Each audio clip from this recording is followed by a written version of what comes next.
Dans cette quatrième partie, nous allons voir le principe d'indétermination de Heisenberg sur un exemple concret, puis ensuite je vous l'énoncerai dans le cas général. Alors avant de parler du principe d'indétermination de Heisenberg, il faut qu'on fasse un petit point sur ce qu'on obtient lorsqu'on fait une mesure en mécanique quantique. Alors imaginons la situation suivante. On prépare grand N cantons, un grand nombre d'objets quantiques, et on imagine qu'on peut les préparer tous avec la même fonction d'onde. Donc par exemple, supposons que ces cantons ne puissent se trouver que le long d'un axe X. On prépare ces cantons avec la même fonction d'onde, et cette fonction d'onde, on va imaginer qu'elle a une forme telle que son modulo carré représenté par la courbe en rouge ici. Bon. Donc la probabilité de détecter un canton à cette position-là sera maximale, puis elle va décroître lorsqu'on s'écarte. Alors maintenant qu'on a préparé nos grands N cantons, on va essayer de détecter leur position avec un capteur. Donc on va imaginer qu'on a un capteur ou un détecteur qui a une certaine résolution spatiale delta x, c'est-à-dire qu'il a une certaine précision delta x. Par exemple, mettons qu'il va mesurer la position d'un canton à 1 micromètre près. Ce delta x, c'est ce que j'ai symbolisé ici par cette petite largeur. Alors, on va mesurer dans un premier temps la position du premier canton. On va trouver une certaine position, par exemple ici. Donc on sera capable de dire le canton il est ici, avec une précision de plus ou moins 1 micromètre. On mesure la position du deuxième canton, on va le trouver a priori à un endroit différent, parce que la probabilité de présence va être non nulle en plusieurs points de l'espace. On mesure la position du troisième canton, du quatrième, etc., etc. Et au fur et à mesure des mesures, on peut essayer de compter combien on a de cantons en chaque point de l'espace. Lorsqu'on a fini la mesure, on va trouver un histogramme en bleu ici, qui va nous donner le nombre de cantons qui a été trouvé dans une tranche de l'espace donné. L'histogramme qu'on obtient, il va être ajusté sur la courbe rouge précédente, donc sur le modulo carré de la fonction d'onde. Alors à partir de la série de mesures, on va définir deux quantités.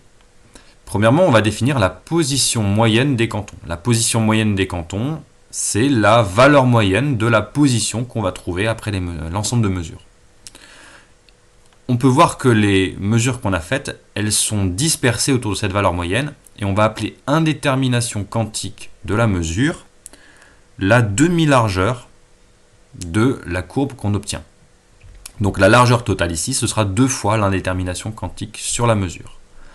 Alors ce qu'il faut comprendre, c'est que l'indétermination quantique sur la mesure, ça n'a rien à voir avec la précision du capteur qu'on utilise. On l'a vu sur le transparent précédent. Ça, c'est la précision du capteur. Et ça, c'est l'indétermination quantique sur la mesure. Donc l'indétermination quantique sur la mesure, elle est due au comportement quantique de la matière. Maintenant, on va s'intéresser à un problème concret et on va essayer de relier l'indétermination quantique sur la mesure de la position d'un canton avec l'indétermination quantique sur la mesure de la quantité de mouvement ou de l'impulsion d'un canton. Alors on va considérer une assemblée de photons dont la quantité de mouvement c'est P égale H sur lambda UZ. Donc on considère des cantons qui se déplacent le long de l'axe UZ, de la gauche vers la droite ici, et qui sont contenus dans un cylindre assez grand.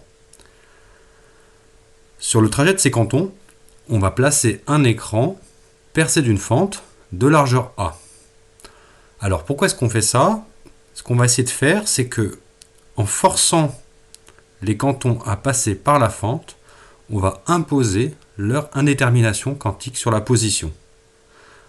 Derrière la fente, juste derrière la fente, on sait que la position des cantons, c'est quelque chose compris entre plus A sur 2 et moins A sur 2. Donc on a une indétermination quantique sur la mesure qui vaut A sur 2. Maintenant, on va s'intéresser à la mesure de l'indétermination quantique sur la quantité de mouvement le long de l'axe X, la quantité de mouvement verticale. Ce problème, vous le connaissez bien, c'est un problème de diffraction. Lorsqu'on envoie des photons à travers une fente de largeur A, alors derrière la fente, on a vu que le faisceau de photons était conique et avait un demi-angle au sommet, θ, qui vérifie la relation sinus θ à peu près égale à lambda sur A. Donc ça veut dire quoi? Ça veut dire que la quantité de mouvement des photons va être un vecteur qui est compris entre les deux vecteurs noirs qui sont dessinés ici. La valeur moyenne de la quantité de mouvement le long de l'axe X, ce sera 0, parce qu'il y a autant de chances d'avoir un photon avec une quantité de mouvement orientée vers le haut et une quantité de mouvement orientée vers le bas.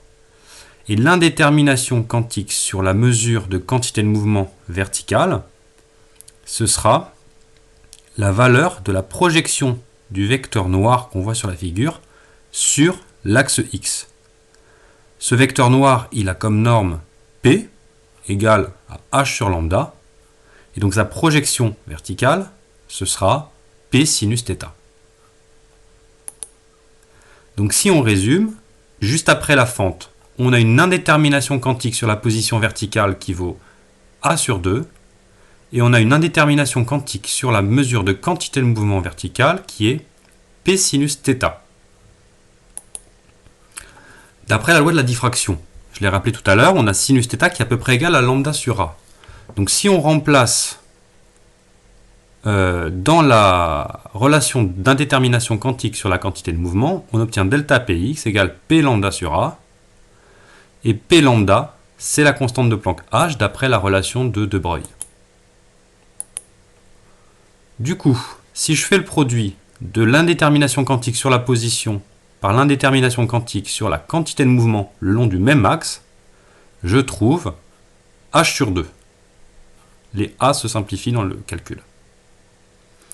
Alors ça veut dire quoi? Ça veut dire que dans un problème comme celui-ci, on ne peut pas déterminer avec une précision extrême à la fois la position et la quantité de mouvement d'un canton le long d'un axe. On peut connaître avec une très grande précision la position du canton, X, en fermant la fente au maximum, mais dans ce cas-là, on va se retrouver dans un phénomène de diffraction totale et on aura une très grande indétermination quantique sur la quantité de mouvement. Et au contraire, si on prend une fente qui est très très large, alors on aura très peu de diffraction et on aura une indétermination quantique sur la quantité de mouvement qui sera très faible, mais on aura une grande indétermination quantique sur la position. Si on généralise, la relation qu'on vient de voir prend la forme suivante. Le produit des indéterminations quantiques sur la position et sur la quantité de mouvement le long du même axe est toujours supérieur ou égal à h bar sur 2. Alors h bar, c'est ce qu'on appelle la constante de Planck réduite, elle vaut h sur 2pi. On voit que dans notre cas, h sur 2, on trouve quelque chose qui est plus grand que h bar sur 2, donc on respecte bien l'inégalité qui est donnée ici. Notez une chose, c'est que le produit des indéterminations quantiques qui intervient dans la relation d'indétermination d'Heisenberg, ce sont des mesures qui concernent le même axe, c'est-à-dire qu'on aurait pu avoir delta y, delta px aussi petit qu'on veut.